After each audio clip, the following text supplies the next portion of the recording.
My platform is again the TESMAKENZ show. So if you're just coming across my platform for the first time, kindly hit the subscribe button, like and share the video. So we have been discussing road to 2023 because it's election period and it's eating up right now in the social media in Nigeria. Everybody is looking for a government that can work for the interest of the masses. So today is with my co-host, the Ark. So Ark, welcome to the platform and introduce yourself. Yeah, you're all welcome to the platform today, TESMAKENZ show, and you're welcome to the part 2 of what we did yesterday concerning the political scene in Nigeria and what is going on now, the emergence of the vice presidents of each political parties, the APC and the PDP. You are welcome to the show.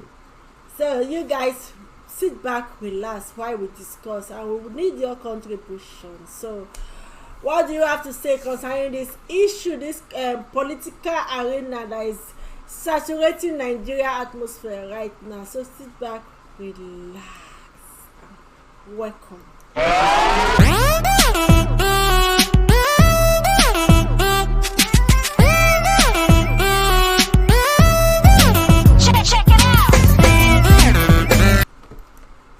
So welcome back. Is the TESMAKENZ show. So today is about Atiku. So Atiku has finally picked Dr. Okowa as his running mate. Dr. Okowa is the present governor of Delta State. So I just want to before then, let's listen to Atiku when he was announcing the emergence of Okowa and what Okowa has to say. Distinguished ladies and gentlemen, please join me in welcoming to the ticket the next Vice President of the Federal Republic of Nigeria, His Excellency Governor Ifeanyi Okowa.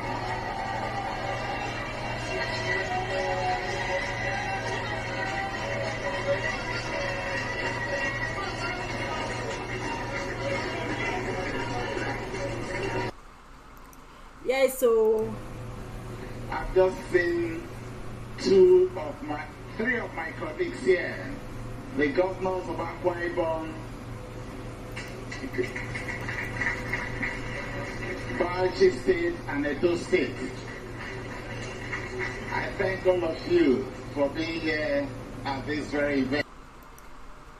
So welcome back. So that was Atiku, the announcement of Okowa as his running mate, and Okowa accepting it. So why did Atiku finally pick Okowa instead of Wike? Wike is the preferred candidate, but he ended up picking Okowa. Let's read from a little bit what he has to say concerning his picking of Mr. Okowa. So Mr. Okowa has been the governor of Delta State since 2015, was chosen from the rank of serving governor and credential politician in the southeast and south region. Mr. Okowa was made the ultimate nominee after a fierce contest between him and Wike of Rivers State. The choice was believed to be in the best interest of the party as they seek to return to power next year.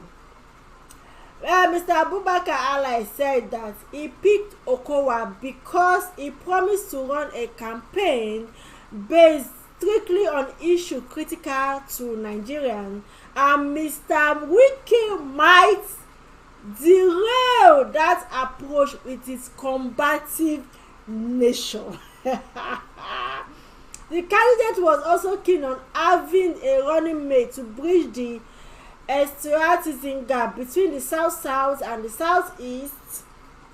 Mr. Wike had been selected as the preferred candidate 2 days ago by a panel of PDP governor and politicians, but they end up choosing Mr. Okowa because they said Mr. Wike might derail because of his combative nature. he might challenge Atiku and all those stuff. So what do you have to say concerning this? And also, after the emergence of Mr. Okowa and everything, you know, Twitter went gaga. People were complaining that Mr. Okowa was not the right candidate, the right choice that Atiku should have chose, because Mr. Okowa virtually did nothing in Delta State. People are complaining that they have not really seen any tangible project that Okowa did in Delta State. They are even, so a guy even said in Okowa's mother's village that there is no road network, that he himself was from that village, that Okowa was virtually doing nothing in Delta State. So they don't see the reason why Atiku should have picked Okowa, because Okowa is not a tangible candidate. And they even compare the road of Warri, the road, I was looking for the pictures, like the guy took it down. The road is bad. The road is bad. People were complaining on the performance of Okowa, that it is like a silent frog that is doing nothing in the state. So how will Okowa perform if he eventually emerge the VP of Niger, since even in his Delta State, and from Delta State we are not really seeing what he's doing. Even in his Delta State, there is no good record to say about him. By the time he emerged as the VP of Niger, what is he actually going to do to the interest of the people? Well, you're welcome once again to the TESMAKENZ show. And like what we spoke yesterday, from the analysis of what I talked concerning yesterday about Atiku picking his vice president. From the analysis I took, it was authentic that Governor Wike won the election within the caucus of PDP executives, leaders. But I wonder what happened. It's just the political mathematics of the northern people. It's very glaring. They knew that Wike, they call it a factor. They knew that Wike is ambitious, but come to think about, Wike have been steadfast. Wike have stand ruggedly for the party. Wike have no waver. Even when there is underground manipulation for him to move over to APC, but it came out boldly to say he would rather leave politics than go into APC. And if he doesn't win the presidency ticket, he's not keen in taking the vice president. But come to think about, I think the PDP has created a vacuum in their party, a big vacuum, and the zeal to work for PDP, he might come out to say, oh, I'm ready to work for PDP, blah blah blah blah blah, say all sort of things. But I don't think the zeal to really work for PDP will ever come out of Weekend anymore. But before they would have, because Wike has given his best to the party. Wike had doggedly uplift the party when people were leaving the party. He was there. He was funding the party. He was putting people together. I can remember when Edo State was having problem election where the former governor, the godfather, was against the governor and wanted the governor to move to give power to the other person. The governor have to move to PDP, and Wike promised him that this is going to be on ground when the election is going to take place. And Wike was on ground, and Wike told him that he is going to deliver Edo State. And what happened? Wike came, he delivered Edo State, and he handed over to the governor, to the PDP chairman. That to show you that This is a man that is positive minded, and if he's ready to do something, he does it with his own mind. And if you look at the whole party scenario now, Wike has been the person that they have paid in a bad coin. Because it will be unfair, and I still believe it's not fair for them to pick the other governor who has done virtually nothing in his state. He is more or less a puppet in that throne. He does not know anything about governance. And now you are bringing him to become the vice president of a country like Nigeria. It's not me being a mouthpiece for Wike. I'm just being objective. I'm just being objective and being factual about it. Let's be straight. Let's be point blank. Let's shoot it down. Wike as a human being. I'm not talking to Wike as a political lord. But I'm talking Wike as a human being who has contributed immensely for PDP not to go down the drain. And yet his own party is paying him back with this. If a man who has spent a lot for the party says, oh, I'm not good, is it not, even if he's ambitious, there's nothing wrong for me to be ambitious. There's nothing wrong. It's my right. And nobody can take the right out from me. I am not standing in front for because I'm just talking as a normal human being. If I play a role in the lifting up of a certain organization, it is certain that I will be respected and be honored according to what I've given to the party. Everybody ran away. He was there. But you know, states were having problems. Is too loud. They don't want a issue. Text. I don't want to know if somebody is loud. We have had a loud president before. Obasanjo was lousy. He was more even lousy than Wike. Obasanjo called people names. Obasanjo abused governors. Obasanjo did a lot of things. He said a lot of things that even we as the president, we as citizens were ashamed. But he's still our president. He's an ambitious man. Obasanjo was really ambitious. He said he was going to reduce the debt burden on Nigeria, and he went for that. He fought for it, and the debt burden of Nigeria were cancelled. That is a force. That's a positive-minded man. He was ambitious, but he's not let his ambition to destroy anything about the presidency or put the presidency, rub it on the floor. This is not fair. But I'm talking as a normal human being to Wike. Wike has a right. Probably is okay with the decision. Wike, it might be okay I'm with the saying decision. yes. It publicly, it might be like from when I started. Publicly, Wike might come and say, "Oh, I know I don't interested, blah blah blah blah blah." But it is. Look at, okay, let's say for instance, when Tinubu wanted to become a vice president to Buhari. Oh my goodness. Yes. Buhari said, I don't want Muslim ticket. Okay. But now they are going for the Muslim ticket. Wait. Buhari said, I don't want a Muslim. I'm talking about the scenario, the past scenario, past event of Tinubu. But because Tinubu has stood for the party doggedly and has held 6 states down for APC, they honored him. They give him the right to choose for the party.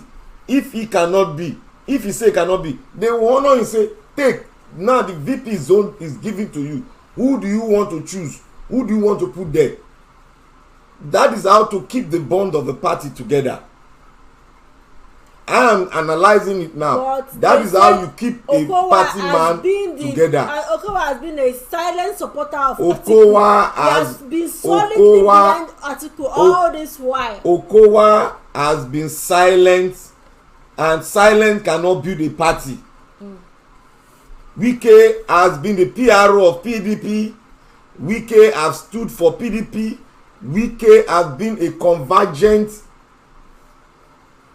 convergent personality for all PDP to rally around when people were running out of PDP to APC because of one reason or the other. There were fights in PDP about the chairman. Wike said, you have served your tenure, step down. There's a lot of problem, step down for the other man, for anybody to go for it. There was a lot of prices, shouting. Wike said, look, it will be unfair for we to have a chairman whereby members are running away from the party. The best bet, let us have a way of reconciliation, having a new chairman, so that we can be fair to other parties in the party, other people in the party. And we can make sure that there was no quarrel in the party, and all of a sudden it's somebody that been dishonored. He has been dishonored because nobody cares about whatever he has contributed. Even if you give Wike a ministerial position now, it's just a matter of just let us just give, Nigeria, let us just give him, so that people will not say give him. Wike will not accept anything. For you to honor a man who has fought for a party, for a group, you have to give him the privilege to bring, if he cannot be, let him give us a vice president among the governors.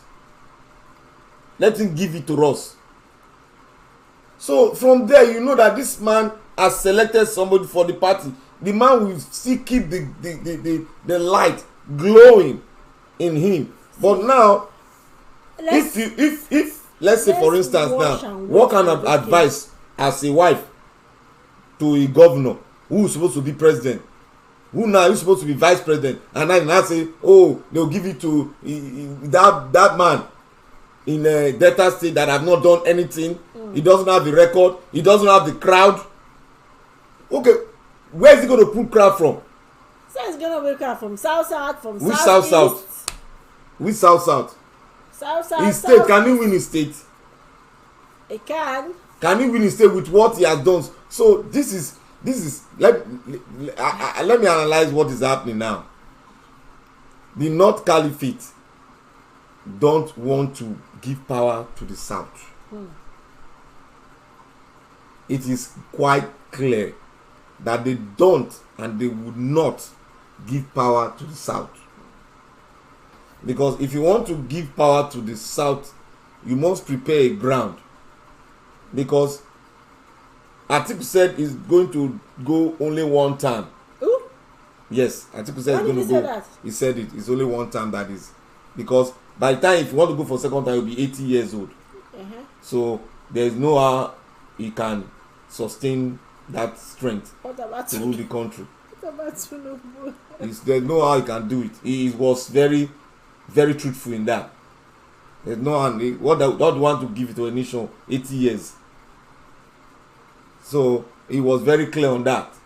He's a one-time president. If he's a one-time president, is he Okowa that will galvanize the population, that will make him they just put him there as a puppet. By the time when they get there, they don't want to leave. No, he will leave. This is the design of the North. They will say they've not finished their term. They will not bring another northern man to rule. You know that the Senate president is having problem with APC now, and is going to move to PDP if this man, Atiku wins the election. But they've just played one game now that is going to make this election, I still stand my ground, is going to be tough. It's going to be tough. And there might be a rerun, and probably there might be crisis that might lead to there might be, I don't care about Tinubu, because Tinubu does not have an option now.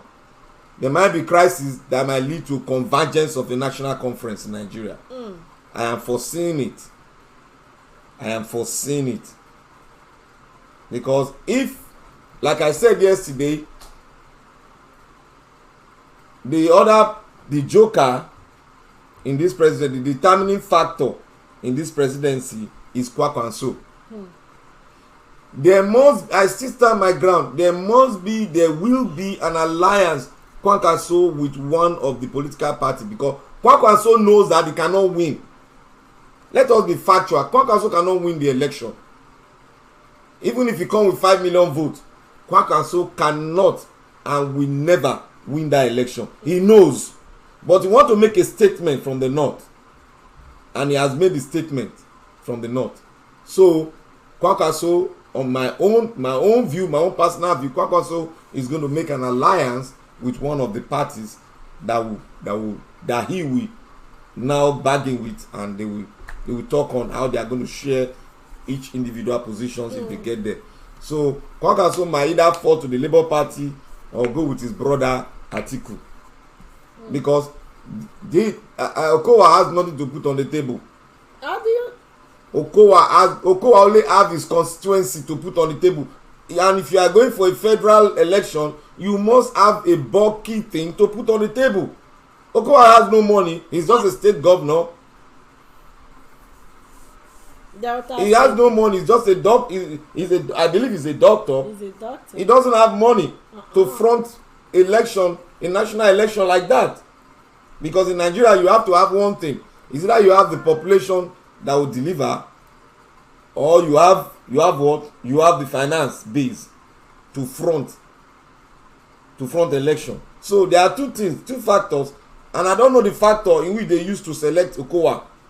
Because if those two factors are not there to select a vice president, then there's something behind the reason why they selected Okowa to become a flag bearer with Atiku. Because Okowa has nothing to offer onto the table. I stand my ground. Okowa has nothing to offer on the table. They said he can organize the South. Okowa cannot organize South because Okowa is more or less, I'm sorry to say this word, Okowa is a baby in politics. Oh my goodness. In the South region.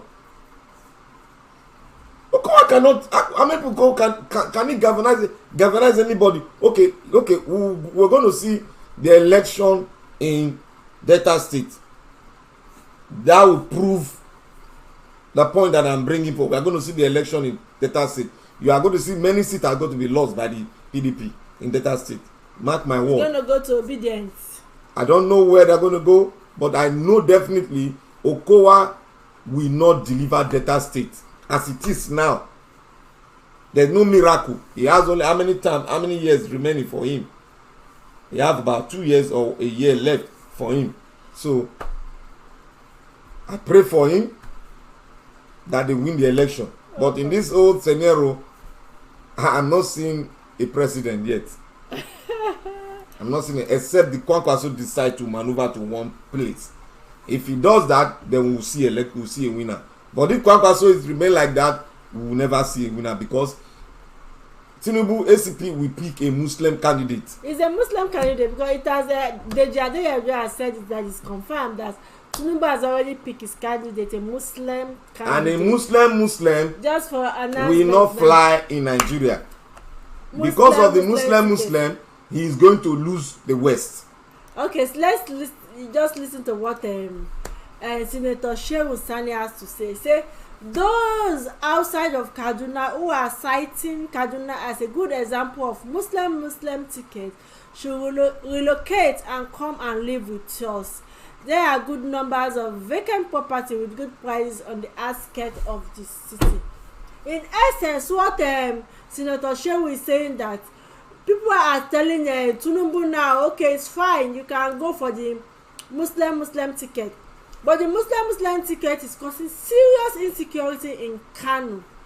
Because of this Muslim ticket, the Christians and the Muslim in Kano, they are always at loggerheads. So it's telling people that this Muslim ticketing is not going to buy it. It's not going to work, because Nigeria is a multicultural country with different languages. So there is no way where a country is being dominated by Muslim and Christian, you are just going to fly the Muslim ticket. Is not going to go. So Shehu is telling people, is using Kaduna as an example. Come and see what this Muslim ticket is causing. Serious insecurity.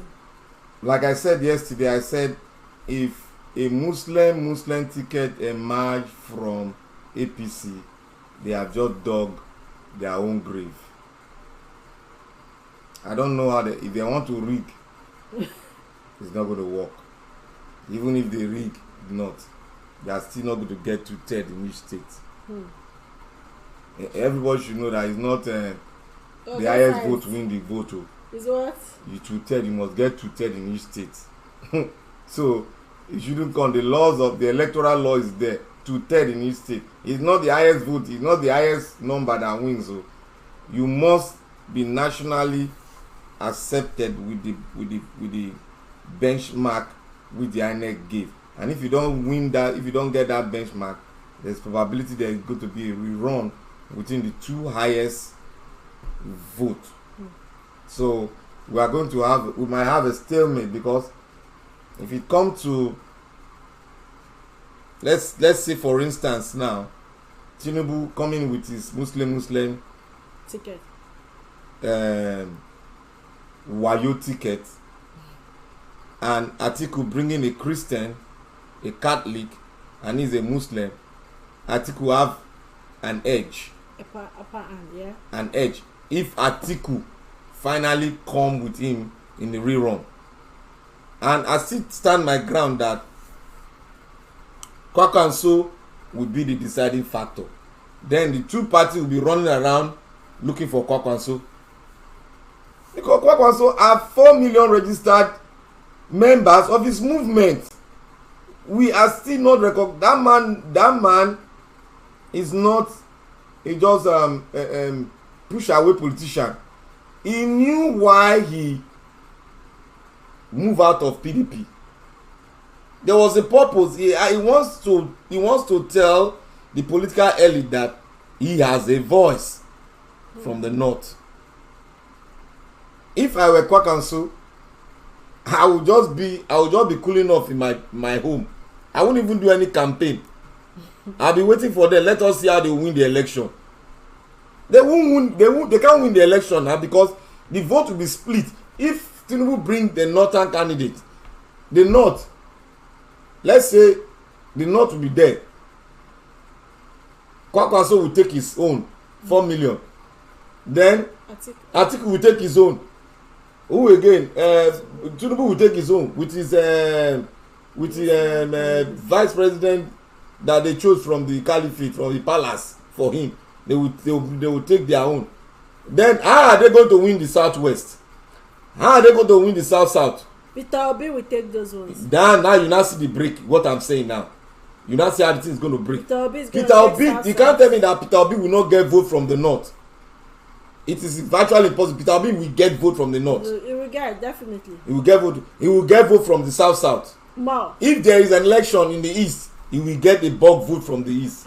Whether they say we don't know Peter Obi, we don't do this, he will still get a bulk vote from the eastern bloc. The eastern bloc, he will still get, is their blood. 99.9%. So in the west, Peter Obi will share it. Yes, he will get. He might take 45% of the vote in the west.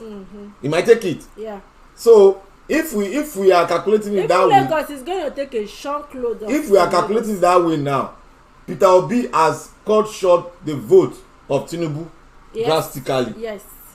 He's going to take a chunk load of. But Lagos. He might not have got too much from Atiku, because Atiku is a very strong force. It was just how many votes did that the Buhari use in beating Atiku the last one? It was Atiku won that election. I think so. It was 12 million now. Atiku won that election, but you know, Nigerian factors play a very big role.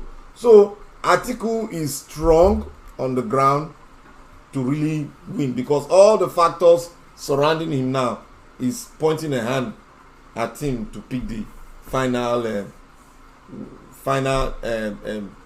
ticket to become the president of the Federal Republic of Nigeria.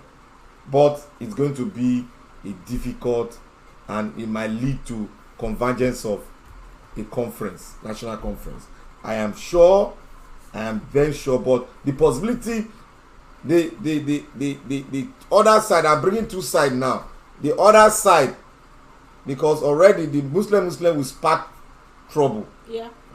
Then on the other side, if they go ahead with the election, this is what's going to happen.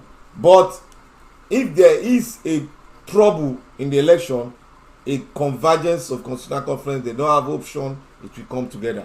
Because they are happy now. Oh, we are taking over. We are the Fulani, the Hausa of the we are taking over. If the people rise from the south and push, there's nowhere they will run to again. Because if they want to run back to another country will push them back. That is what we are having. Because this thing, we are just looking at it as a baby. People are there, oh, we want election. If you bring in Atiku, if you bring in all of them as a president, they will not do more than what this man has done. Because the constitution constrains, except you want to rewrite that constitution before you have a headway in Nigeria. How can you have a country, a state cannot produce electricity? Just chicken, those little things. How can you have a country, a state cannot have its own security? Security is one of the things that the president stands for, that is going to secure the lives and property of every citizen in Nigeria. He swore to the constitution to do that. But if your security is not well arranged, you don't give power to the state, you don't give power to the local government, there is going to be problem. You will still come back to the table and talk how we are going to govern a nation, or we are going to split. There's nothing bad in having a country inside Nigeria, then after them we'll come back again and have a big nation. It has happened in so many regions. It happened in Germany. We can afford to do that. Every state in Nigeria has the resources to keep it afloat, but just 1% of the big guys are grabbing resources of each state. That is the problem we have. If they can give security to each state, then give power generation to state to generate their power and supply. I am telling you, within 5 years, Nigeria power situation will be solved. Within 5 years. Power problem is not about building dam. Dam is an old thing. We have the nuclear process to have a light. We have the solar, we have the wind, we have gas turbine that can be coupled within 6 months. It's just coupling. Yes, it's coupling it. Then you can. The only difficult part of it all is simple science. The only difficult part of it is to drag the gas pipeline to the station where you can feed the gas into the turbine that will spin the turbine and generate power. It's just simple. There's no artificial, there's no special, nothing. It's simple science. Instead of using water to run the turbine, you now use gas to run the turbine. Because sometimes the water from Kenyan might be low and you have a low shed, then you start seeing skeletal power distribution. But if you have a gas, because the amount of gas in Nigeria is the largest in the entire Africa in black race. So Nigeria can sustain power with the gas we have. And because all over Europe now, it is gas that pump their system to generate light. So what is Nigeria waiting for? We have the solar. We have so many solar panel plants in Nigeria now. Each university is being powered by solar energy. What can't state power their state with solar energy?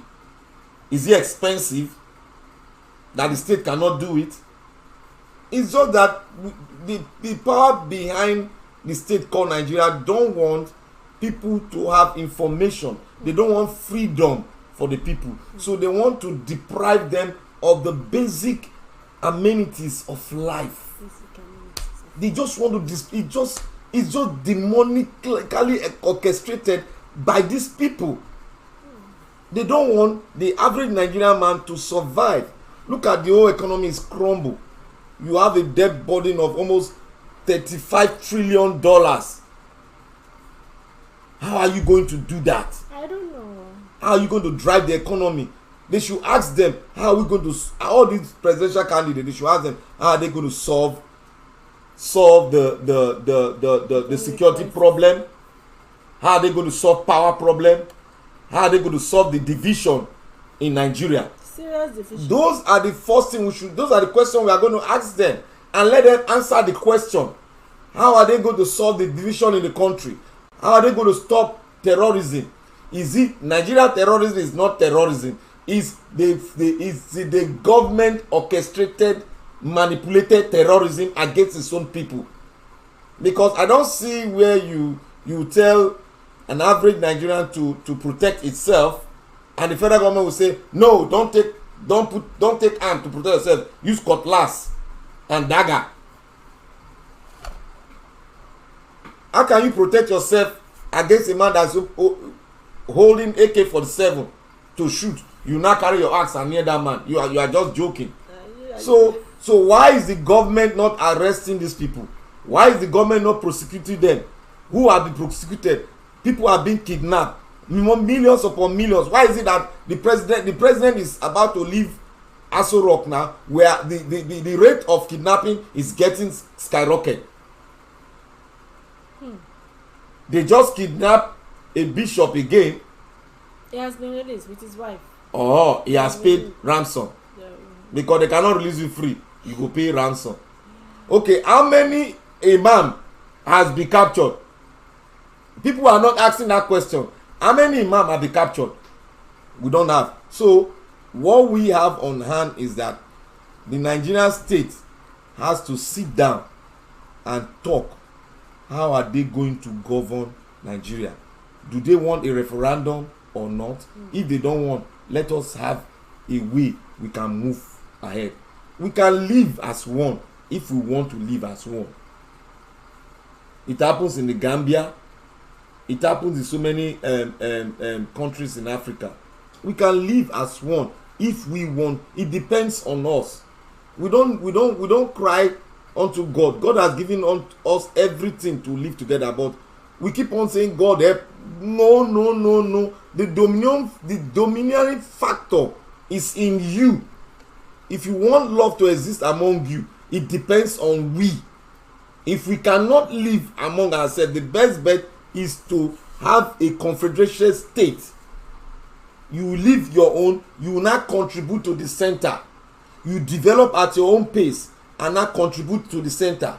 And the essence of having two houses in a federal government should be cancelled. Let us have only one house where senators, or they might call them other names, they will come from each local government. We come as a house and do the parliamentary operations. That would be the best. Nigeria can, and it will not be a full-time job. It will be a part-time job. We are not paying them for allowance, for this allowance, for that. No. It will be a part-time job. You still be working and still be coming to the. That is what a lot of countries are doing, because we cannot sustain this. An average person in the Senate is going home monthly with almost more than 50 million naira. Yes. How can you sustain that? How can you and you are still paying gratuity pension to the governors. Or what, almost 700 million monthly. So they need to scrap that. The whole country is in a shambles. People are trying to patch it. We are just trying to patch it so that democracy will not fall. But if we have to ask ourselves a question, do we really have democracy? Because what has been played in PDP now is democracy of hatred. Oh my goodness. It's democracy of hatred. It's not really democracy. If we're going for an election, I won. Whether you say this man is this, Donald Trump was not the best, but he won. He won. So what do you say about that? The people have spoken. Let the man that won in the caucus in PDP, let him be. But that is history now. Wike is bygone. So Wike is gone. He and agreed. I guess he agreed before he was Okowa was announced. He agreed to the. I guess he might have agreed. Yes. under that, because he doesn't want to eat his word, because he said the other time that he's not interested in the vice president. I think they took advantage of it. They took advantage of that, and the damage had been done. I pray he can still come together, but the damage has really been done. The man has been backstabbed twice. Let me see. I want to read this statement from my friend Deji. Deji said, all this election, it is all a charade. So Nigeria is over. The earlier we all realize this, the better. The Fulanis have an agenda, which is to conquer the South.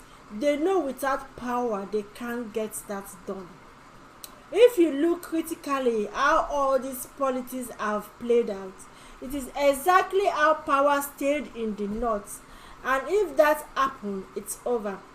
Nigeria forever. Long live Fulanis. Bye to Odua. Bye to Biafra. Bye to Niger Delta.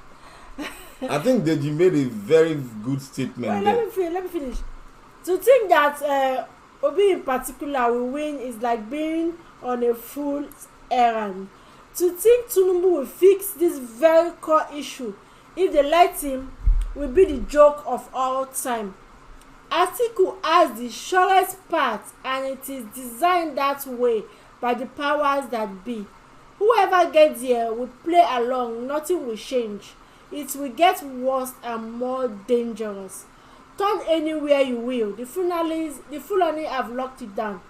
National Assembly locked, Army locked, Navy locked, Air Force locked, Police locked, oil block in Niger Delta locked, Southern seaports locked down, commerce and industry locked. They have footprints all over South. Does the Southern folks have the same in any part of the North? No. No, except we want to deceive ourselves. So this statement made by Dejina, what do you think? So Nigeria is a... I think Deji has already... What Deji has just said is that Nigeria is just a kangaroo state. That is what he's trying to say. So all this election bulala is just a charade for the Fulanis, the Atiku already to just come and occupy that seat. That is what they did. They have been doing this, and we have been shouting, we have been analyzing, and be saying that Nigerians are keeping they've locked their brain in the south that they don't even see anymore. You know, I used to tell my friends that. But now they are having certain VP now. No, that one is another process of locking the brain of the Satanan. They'll give them the presidential this thing. Look, like there's one statement my friend made. He said, "Announcer, the North have only one party, but the South have different party." Which is? The North have only one party, and that party is their religion. They converge at the point when there's a clarion call by their religious father, and their religious father will sit as a father and talk to his children, align together. All the plan you have, they are all the same thing. Align with your brother that have the upper edge. If he gets there, he's going to bring down the crumbs to you all. You are going to be fixed in a position so that we can go ahead with our agenda.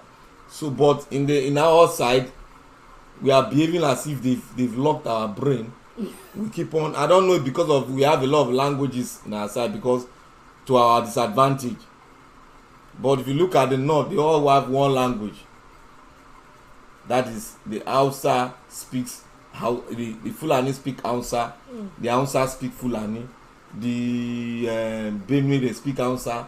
Part of Kwara, which they conquered, speak Hausa. You know, so all these factors is for the northern people. But coming to the south, we are so divided that we believe in our own ethnicity, but we don't believe in our brotherhood. We don't look at ourselves as the best thing that has happened to Nigeria. If we know, because if you see the south, we can live together.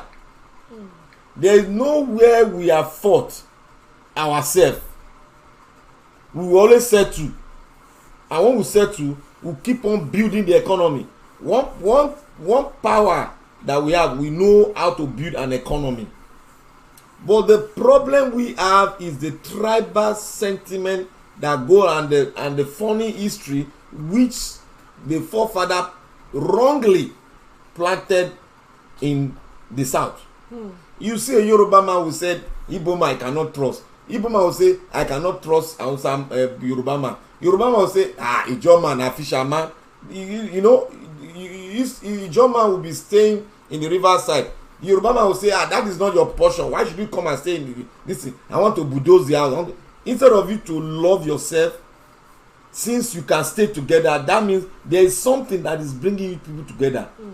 If you are not compatible, there would have been war within those tribes in the south. But we still love ourselves. We still accommodate ourselves. You are Yoruba man, you are in Port Harcourt. You control the transport system in Port Harcourt. Nobody fights you. The Ikwere man does not fight you. The Calabar man does not fight you. But you remain in peace with them. You intermarried. You give birth to children there. Nobody. You buy land. You build your house. But as a Calabari man, can you go and buy a land in the north? Are you safe? No, you don't feel safe, because if there's any fight, you see somebody carrying machete to kill, all in the name of their religion. But we don't have that in the south.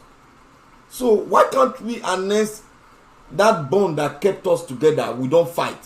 Why is it that we are when it comes to political dividend, when it comes to political power, we now we now separate ourselves? Why the north, they come together as a bond and move on and fight? Because without power you cannot speak. They know the essence of power. That is why they are doing that. But we don't know the essence of power. We only know about regional thing. The regional mentality is in the south.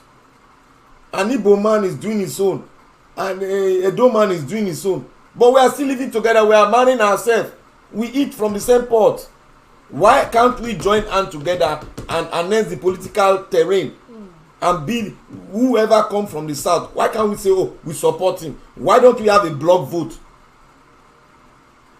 Because we have divergent ideas.